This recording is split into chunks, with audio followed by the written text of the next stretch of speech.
Bonjour, c'est Ursule encore. On est le 25 mai 2023. Alors, je viens sur la trompette aujourd'hui encore et je viens proclamer le retour de notre Seigneur Jésus-Christ. Amen, alléluia. Soyons tous bénis, soyons remplis de sa joie, soyons persévérants. Amen. Alors, on est dans le temps de la séparation, le temps de la division. La séparation a pris effet, dit le Seigneur. Amen. 25:05, la séparation a pris effet entre les deux groupes. Amen. Très très important d'avoir cette information.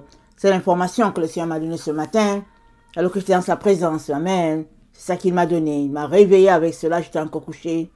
Il m'a dit, la séparation entre les deux groupes est effective. Amen. À compter d'aujourd'hui. Donc voilà. Donc il est donc très important de t'assurer que tu es au bon endroit. Amen. C'est-à-dire du côté de Jésus, du côté de la vérité, du côté de la doctrine de notre Seigneur Jésus-Christ qui tire ses origines de l'Est. Amen. La doctrine de Christ, elle vient de l'Orient. Et Ésaïe 43, la gloire de Dieu a été vue à la porte de l'Orient. Il est donc très très important que tu t'assures que tu es en train de marcher selon ce que Dieu a établi, que tu es en train de confesser le vrai Jésus, pour ne pas être coupé de la lumière. Donc voilà. Alors, aujourd'hui, je n'ai pas pu monter le PowerPoint parce que c'est quand même, ça me prend quand même quelques minutes supplémentaires. Mais demain, je vais pouvoir la joindre à cette vidéo d'aujourd'hui. Donc, merci de me pardonner pour cela. Ça n'a pas été évident pour que je puisse le faire aujourd'hui. Alors, donc, on est donc dans ce temps-là où le Seigneur vient chercher sa part. Amen. Il vient chercher ce qui lui appartient, sa possession. 25:05. On est dans les temps. Amen. Le temps de la division, le temps de la séparation. Alors, excusez-moi de donner quand même les heures parce que bon, voilà, c'était les moments où j'étais en présence du Seigneur. Donc, à 2h41, j'ai reçu le 430 dans la concordance grecque. C'est prendre de l'avance. C'est venir par surprise. Amen. À un moment où on n'est pas attendu et on s'amène par anticipation. Et Jésus-Christ te dit, c'est maintenant qu'il a décidé de venir pour prendre sa part. 430, c'est maintenant qu'il a décidé de venir pour prendre sa possession. Et il a un trésor caché sur la terre. Et si vous voulez, puisque quand il dit un trésor caché, c'est-à-dire son peuple. Alors c'est un ensemble de plusieurs personnes. Mais c'est le trésor caché de notre Seigneur. Donc il est venu chercher son trésor. 430 dans la concordance en hébreu.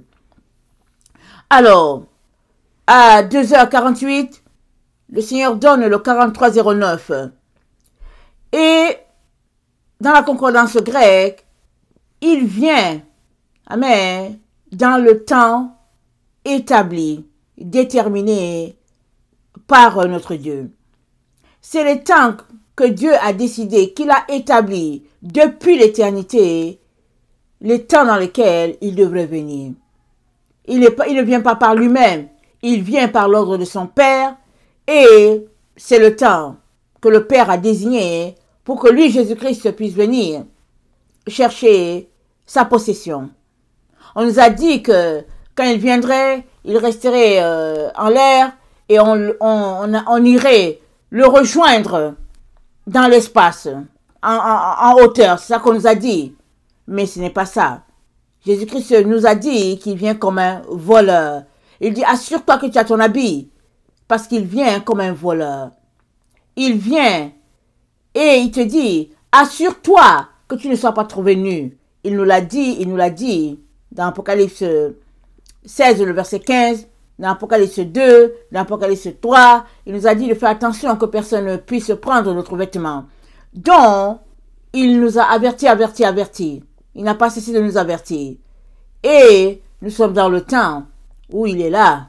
Maintenant, voilà ce qu'il est en train de te dire. Il t'informe qu'il est là. Amen. Et donc le 4309 dans la concordance grecque débouche sur le chiffre 3724 qui réfère à toutes les limites, les balises établies par notre Dieu. Amen. Ça réfère au temps marqué par notre Dieu. Ça réfère aux horizons établis déjà par celui-là qui nous a créés. Et aussi, le 4309 débouche sur le chiffre 4253 et ça pointe l'endroit déjà désigné par Dieu le Père. Donc Jésus-Christ vient à un moment donné et à un endroit donné aussi. Alors, il est parfaitement dans le temps prévu par Dieu. Donc voilà. J'espère que s'il venait chez toi aujourd'hui, il te trouverait prêt.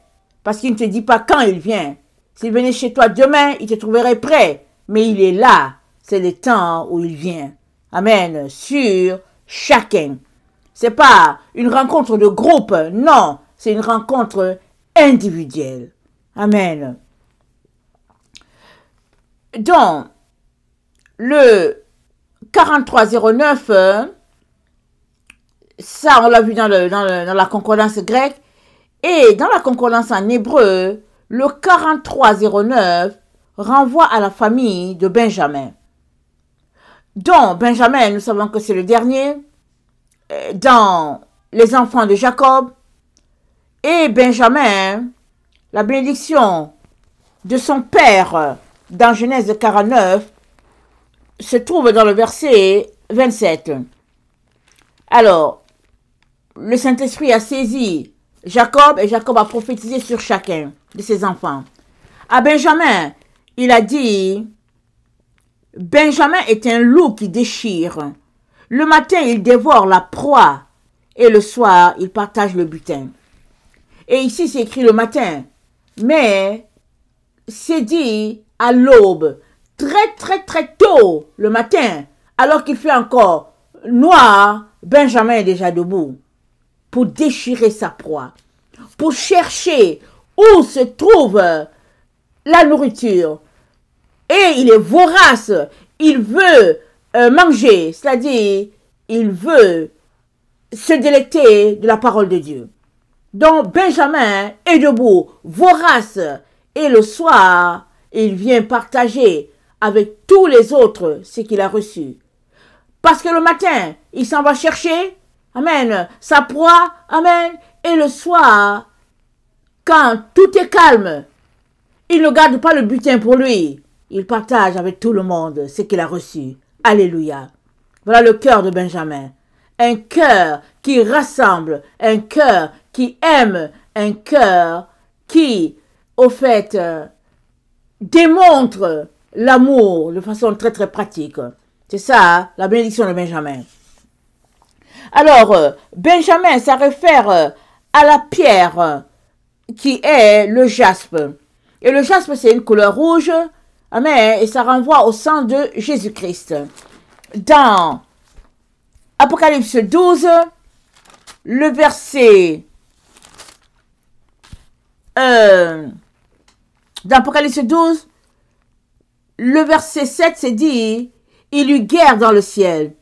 Michel et ses anges combattirent contre le dragon, et le dragon et ses anges combattirent, mais ils ne furent pas les plus forts, et leur place ne fut plus trouvée dans le ciel.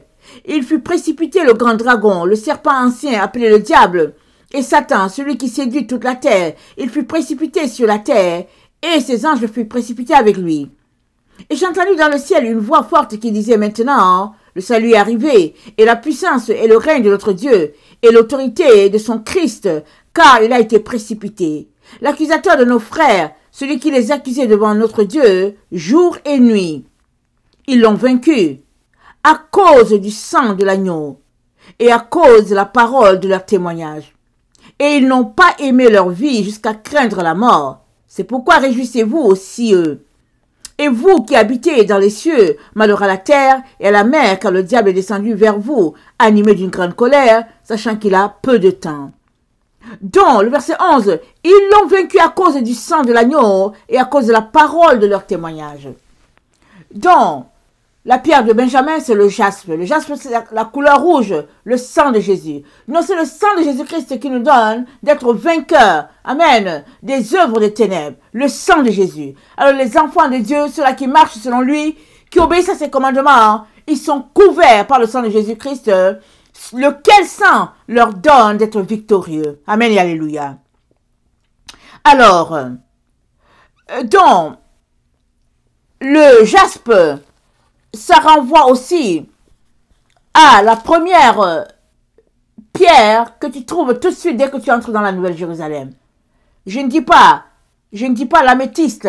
L'améthyste, c'est la 12e pierre en profondeur. Mais le jaspe, c'est celle qui est en surface. Alors, Apocalypse 21, le verset 11, ça nous dit, son éclat était semblable à celui d'une pierre précieuse, d'une pierre de jaspe transparente comme le cristal. Excusez-moi, je me suis un peu mélangé. Donc, l'aspect de la Nouvelle Jérusalem, c'est-à-dire son allure. Dès que tu vois la Nouvelle Jérusalem, tu vois le sang de Jésus. Amen, c'est ça qui est dit. Apocalypse 21, le verset 11. Je répète, son éclat était semblable à celui d'une pierre très précieuse, d'une pierre de jaspe transparente, comme du cristal. C'est-à-dire, dès qu'on voit l'enfant de Dieu, c'est le sang de Jésus-Christ qu'on voit sur la personne. Tout enfant de Dieu qui lui appartient, qui marche sur les commandements de Dieu, qui se sanctifie, qui se purifie, dès que tu le vois dans le monde spirituel, il est rempli du sang de Jésus. Il est rouge, il est couvert de rouge, de la tête aux pieds. C'est la couleur du jaspe. Amen. Maintenant, Apocalypse 21, le verset 19. Les fondements de la muraille de la ville étaient ornés de pierres précieuses de toute espèce. Le premier fondement était le jaspe. Amen. Donc, dès que tu entres dans la Nouvelle Jérusalem, dès que tu entres à l'entrée, dès que tu regardes le sol, c'est le jaspe qui est là. Le sang de Jésus-Christ. La première pierre. Il ne faut pas qu'on confonde. L'améthyste était la 12e. Complètement en profondeur. L'améthyste renvoie à la sagesse, à l'intelligence, Bina, Chokma. Voilà, 12e pierre. Vraiment, en profondeur. Mais le jaspe, c'est la pierre qui est en surface. C'est celle qui recouvre déjà le bâtiment. On vient de le voir, Apocalypse 21, le verset 11. Mais le jaspe recouvre aussi la plateforme. À l'entrée, dès que tu entres, je ne sais pas comment le dire, mais les pierres, souvent on entre dans une maison, on voit les pierres, on voit les carreaux, on voit le marbre, on voit souvent du bois franc, et puis etc. Mais dans la Nouvelle Jérusalem, dès que tu entres, tu vois une pierre précieuse, polie, rouge, c'est le jaspe, le sang de Jésus. Alors, les enfants de Dieu sont couverts du sang de Jésus, ils marchent sur le sang de Jésus, c'est ça qui fait leur joie, leur bonheur. Amen. Alors, Apocalypse 4, le verset 1. Apocalypse 4, le verset 1. Voilà ce qui est dit. Apocalypse 4, le verset 1. Après cela, je regardais, et voici, une porte était ouverte dans le ciel. La première voix que j'avais entendue, comme le son d'une trompette, et qui me parlait, dit, monte ici et je te ferai voir ce qui doit arriver dans la suite. Aussitôt, je fus ravi en esprit, et voici, il y avait un trône dans le ciel, et sur le trône, quelqu'un qui était assis. Celui qui était assis avait l'aspect d'une pierre de jaspe et de sardoine. Voilà. Donc le jaspe renvoie à Benjamin, amen, une couleur rouge. Le sardoine renvoie à Ruben, amen, le premier fils. Benjamin, le dernier. Et puis, le sardoine s'attend un peu vers la couleur un peu rouge et puis verdâtre, alors que le jaspe s'attend un peu vers le rouge et puis ça a des reflets de blanc. Amen. Le blanc, c'est la pureté, le rouge, c'est le sang de Jésus. Alors, nous voyons donc notre Seigneur Jésus-Christ qui est l'alpha, l'oméga, le commencement, la fin. Parce que le sardoine, c'est Ruben. Amen. Le premier fils, ça renvoie au premier. Amen. Et le jaspe, c'est Benjamin. Le 12e fils, c'est-à-dire le dernier. Alors Jésus-Christ, il a dit quoi?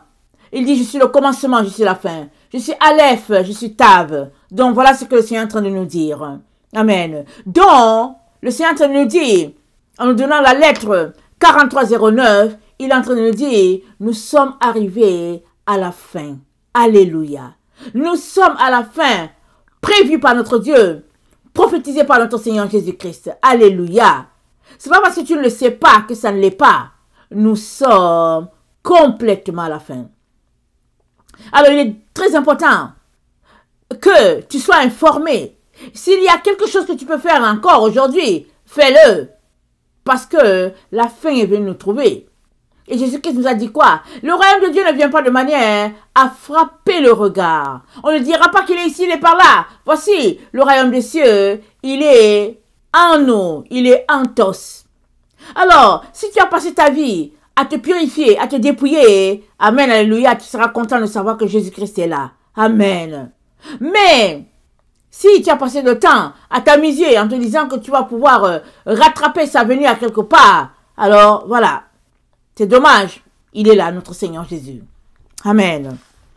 Donc, nous sommes donc informés, Aleph Tav, amen, le mariage, c'est quand Jésus-Christ vient, c'est dit quoi?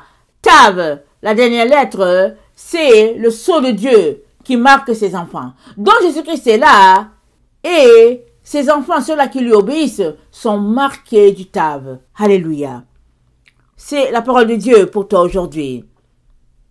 25 mai, il l'a donné à 2h48. Amen. Donc, aussi, Benjamin, ça veut dire fils de ma droite. Alléluia. Fils de ma droite. C'est ça le nom de Benjamin, c'est ce que ça veut dire. Et Jésus-Christ nous dit quoi? Allons-y, regardez dans Ésaïe, concernant son bras droit. Amen. Ésaïe 40, le verset 10 à 11, c'est dit ceci. Voici le Seigneur l'Éternel vient avec puissance, et de son bras il commande. Voici le salaire est avec lui, et les rétributions le précèdent. Comme un berger, il paîtra son troupeau. Il prendra les agneaux dans ses bras, et les portera dans son sein. Il conduira les brebis qui allaitent. Ésaïe 30, le verset 27. Voici le nom de l'Éternel vient de loin. Sa colère est ardente. C'est un violent incendie. Ses lèvres sont pleines de fureur, et sa langue est comme un feu dévorant. Son souffle est comme un torrent débordé qui atteint jusqu'au cou, pour cribler les nations avec le crible de la destruction, et comme un mort trompeur entre les mâchoires des peuples. Vous chanterez comme la nuit, où l'on célèbre la fête. Vous aurez le cœur joyeux, comme celui qui marche au son de la flûte, pour aller à la montagne de l'Éternel, vers le rocher d'Israël. Et l'Éternel fera retentir sa voix majestueuse. Il montrera son bras prêt à frapper dans l'ardeur de sa colère. Amen. Ésaïe 63, pardon, Ésaïe 52, le verset 13.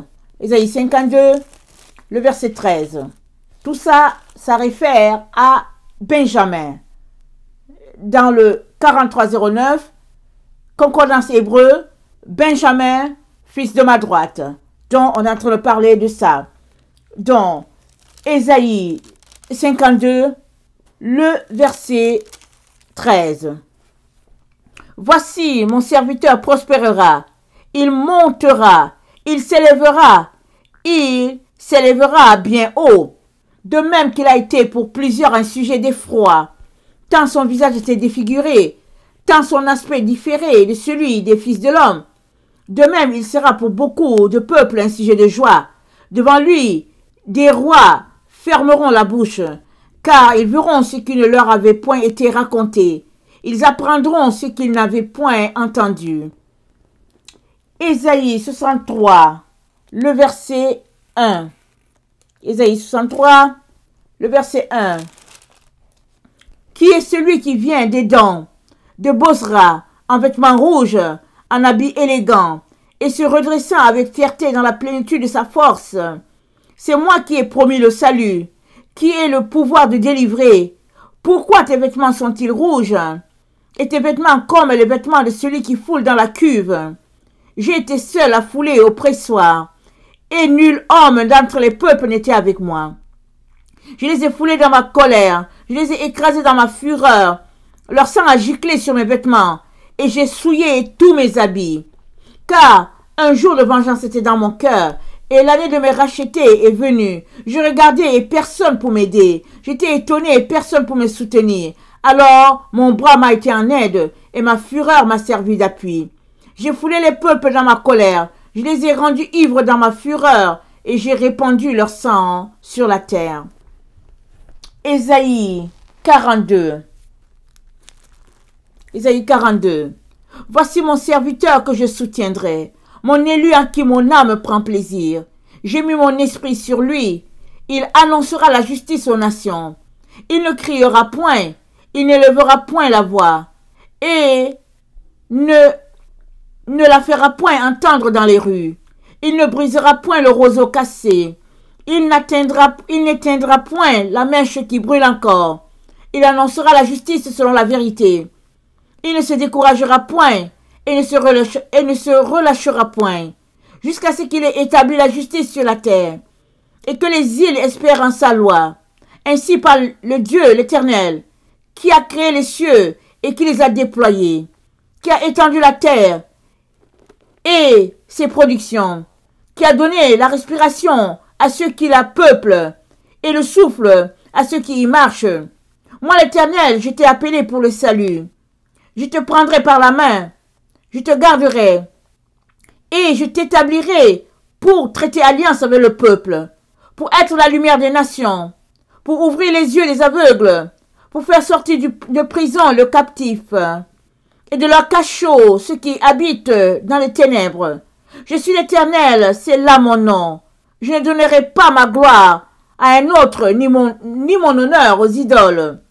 Voici les premières choses se sont accomplies, et je vous en annonce de nouvelles.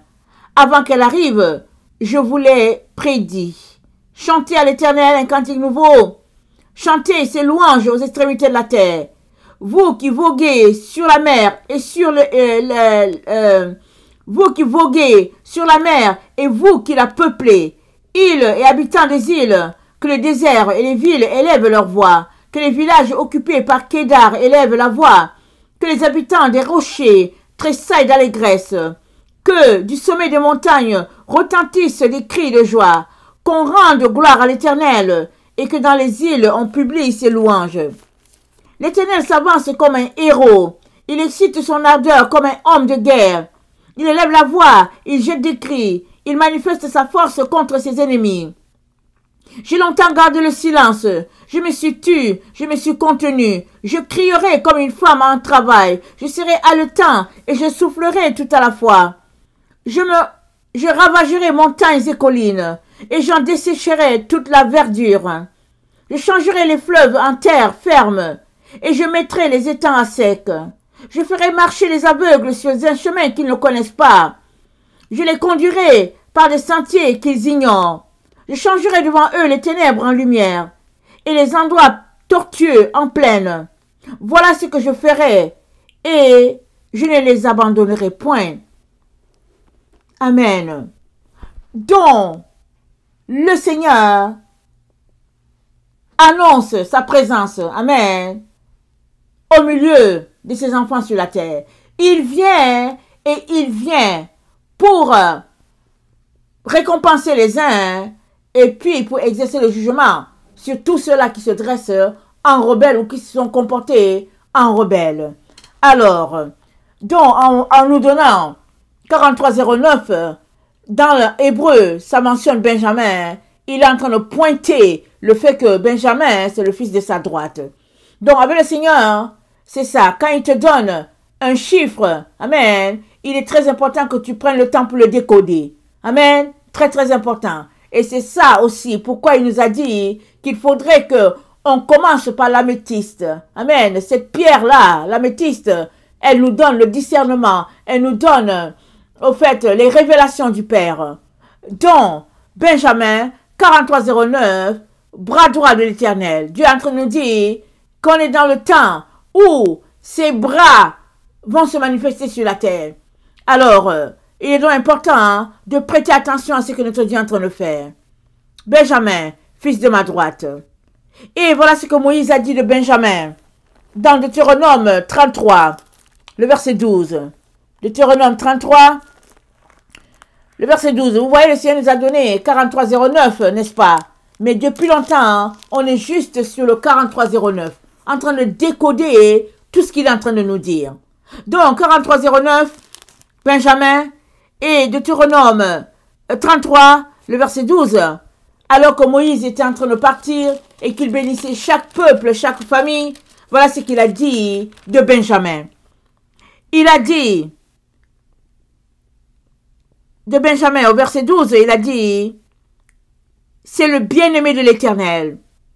Il habitera en sécurité auprès de lui. L'Éternel le couvrira toujours et résidera entre ses épaules. Amen. Alors, bien-aimé, ça renvoie à David. David, ça veut dire bien-aimé.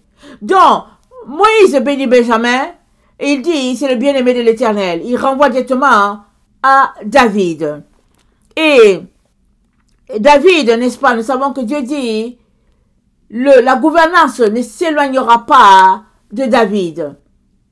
Le bâton souverain ne s'éloignera pas de Juda. Ça, c'est la bénédiction que Jacob a donnée à Juda. Dans Genèse 49, le verset... Attendez. Dans Genèse 49, le verset... je pense que c'est... attendez, il ne faut pas que je me trompe.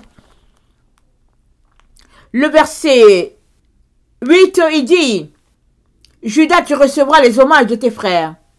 Ta main sera sur la nuque de tes ennemis. Les fils de ton père se prosterneront devant toi. Judas est un jeune lion. Tu reviens du carnage, mon fils. Il ploie les genoux. Il se couche comme un lion, comme une lionne qui le fera lever. Le sceptre ne s'éloignera point de Judas, ni le bâton souverain d'entre les peuples, d'entre ses pieds, jusqu'à ce que vienne le Shiloh, et que le peuple lui obéisse. Il attache à la vigne son âne, et au meilleur sceptre le petit de son ânesse. Il lave dans le vin son vêtement, et dans le sang les raisins son manteau.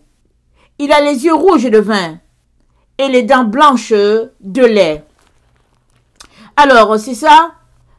Tout ça, ça découle de Benjamin. Et encore, Moïse, dans Deutéronome 33, le verset 12, il dit,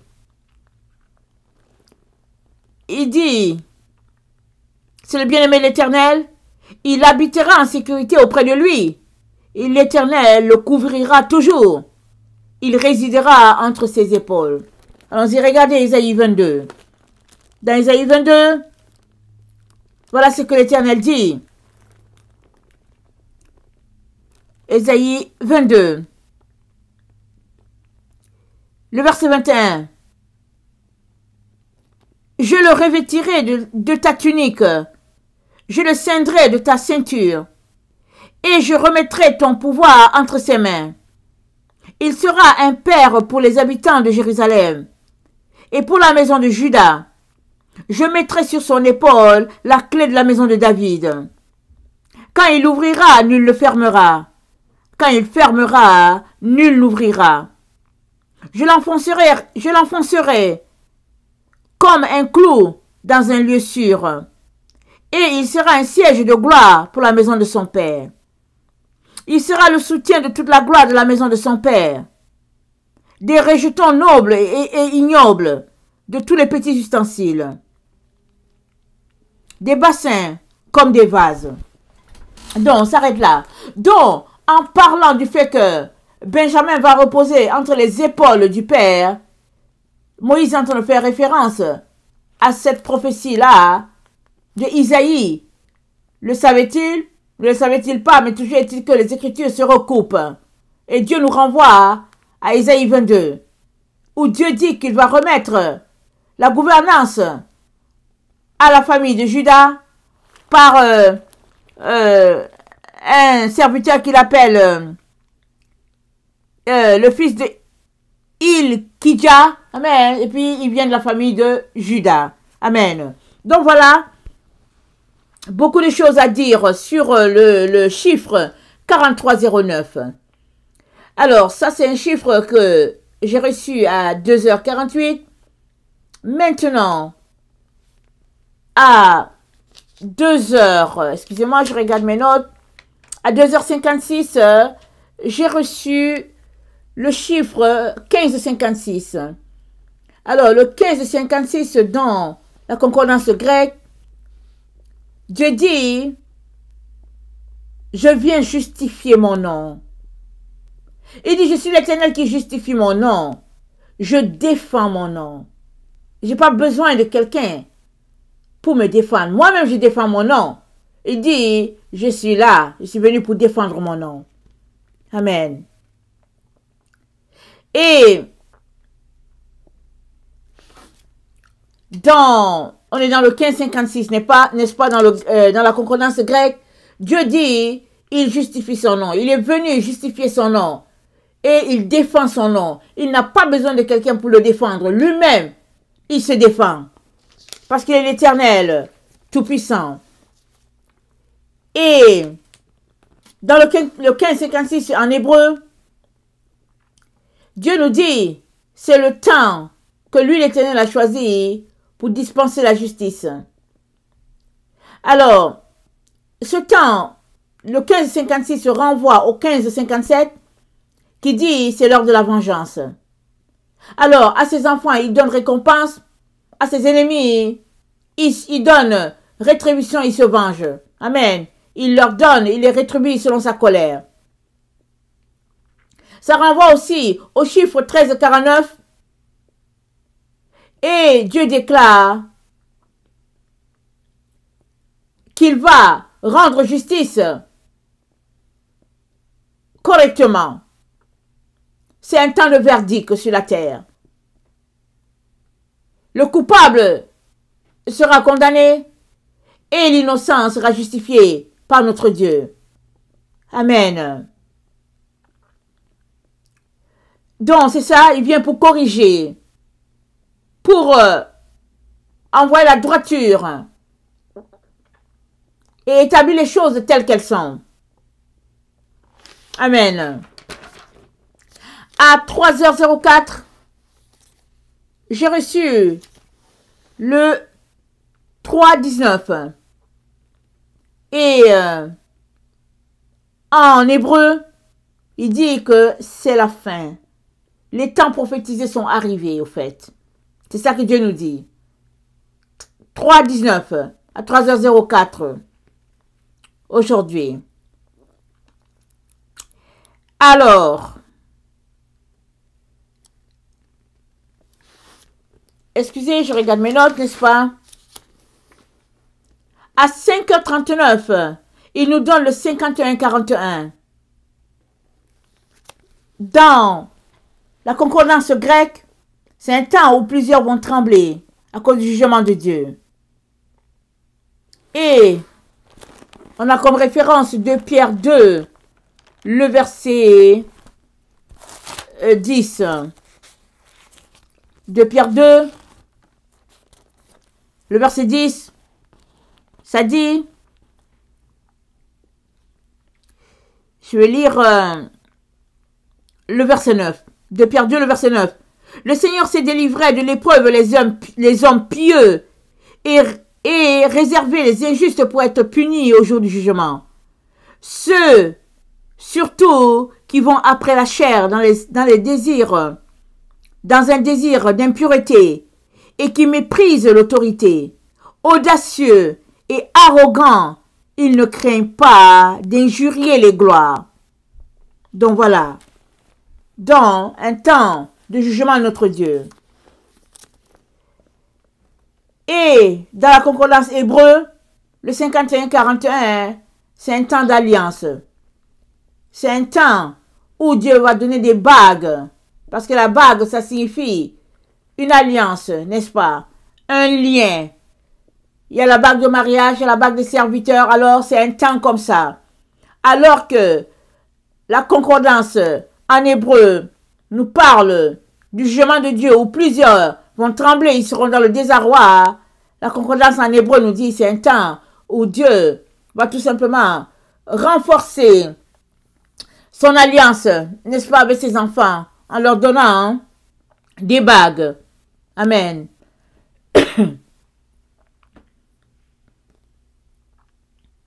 À 10h53, j'ai reçu le 780.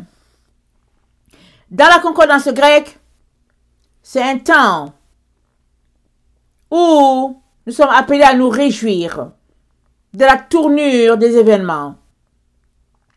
Tous ceux-là qui marchent selon Dieu et qui lui ont obéi, tous ceux-là qui lui sont restés fidèles, soumis, sont encouragés par notre Dieu à se réjouir. Parce que leur Dieu est descendu. Amen. Il est descendu pour les bénir. Pour les arroser, comme on dit. Et dans la concordance en hébreu, c'est un temps, c'est dit en hébreu, le 780, c'est un temps où la malédiction a été renversée en faveur de l'enfant de Dieu. C'est un temps où tous ceux-là qui souffraient parce que l'oppresseur mettait son poids sur eux, les méprisait, c'est un temps où c'est renversé. Alléluia. Et ils vont voir ça dans leur vie. Où Dieu ôte le poids de l'ennemi sur eux. Où Dieu ôte l'opprobre sur eux pour leur donner tout simplement une bouffée de fraîcheur. Pour les visiter par sa gloire. Amen. Donc, voilà un peu le message que le Seigneur nous donne aujourd'hui, le 25 mai 2023.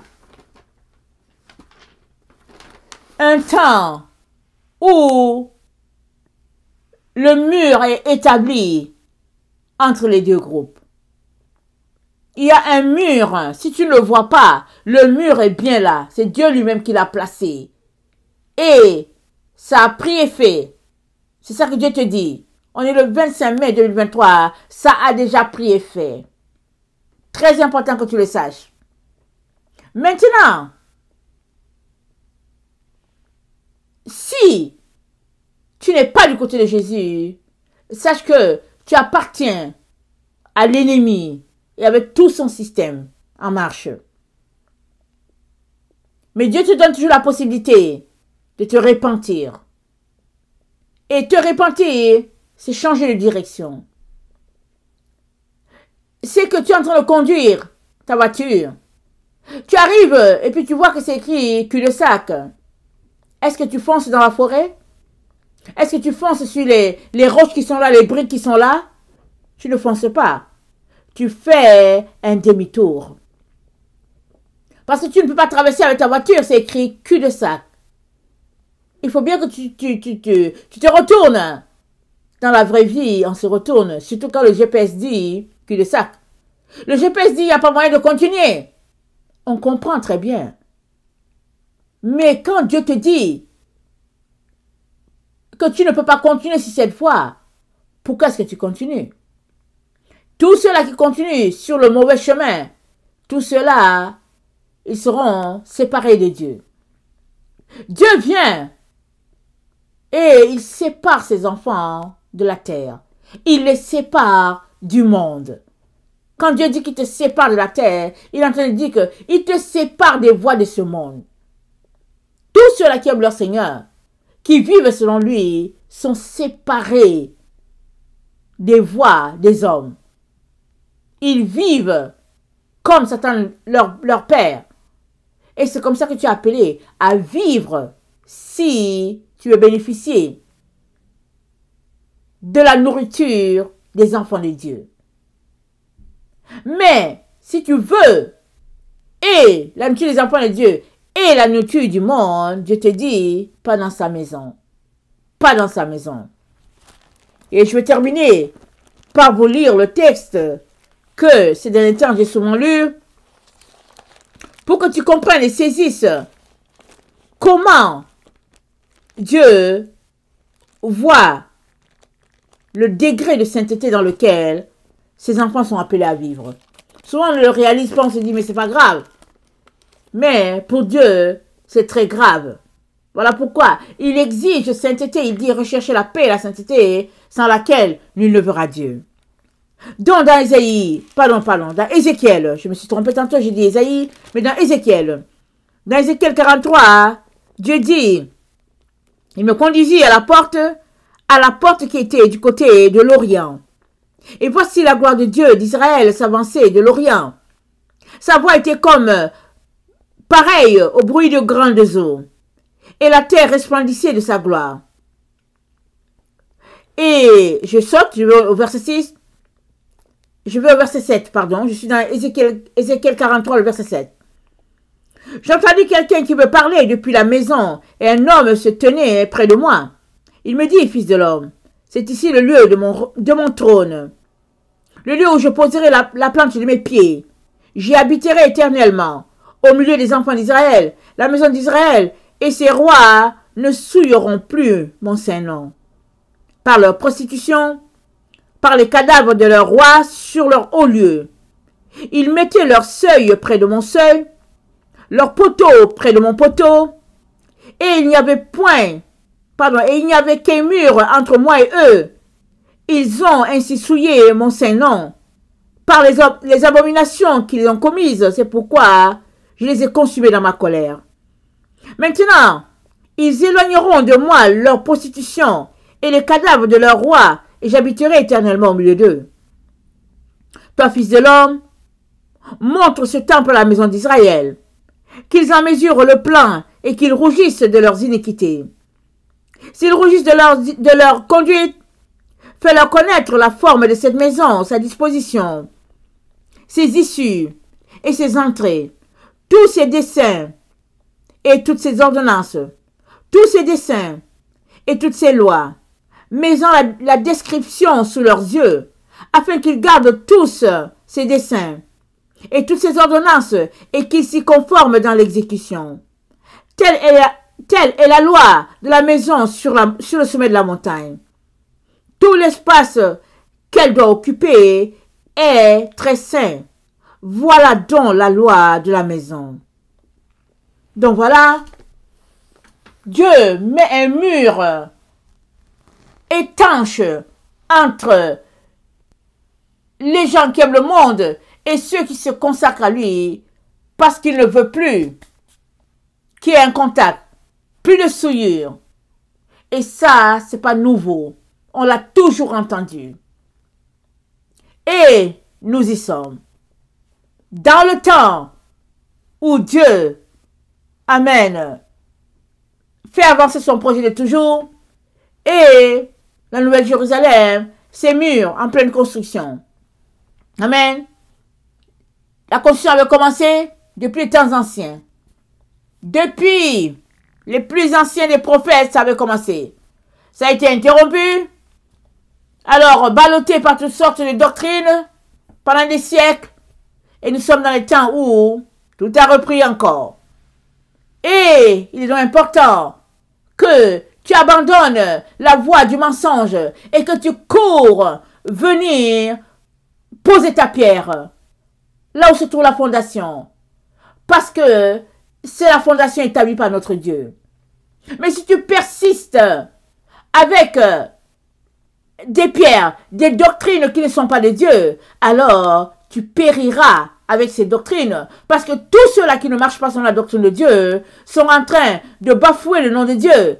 Et ils se dressent en tant qu'ennemis de Dieu. Et ils périront. Parce que Dieu est descendu pour exercer son jugement sur la terre. Maranatha, que le nom de notre Dieu soit élevé et que son nom soit béni. Soyez bénis et faites tout, n'est-ce pas, pour vous repentir si c'est ce que l'Esprit Saint vous demande. Amen et Alléluia.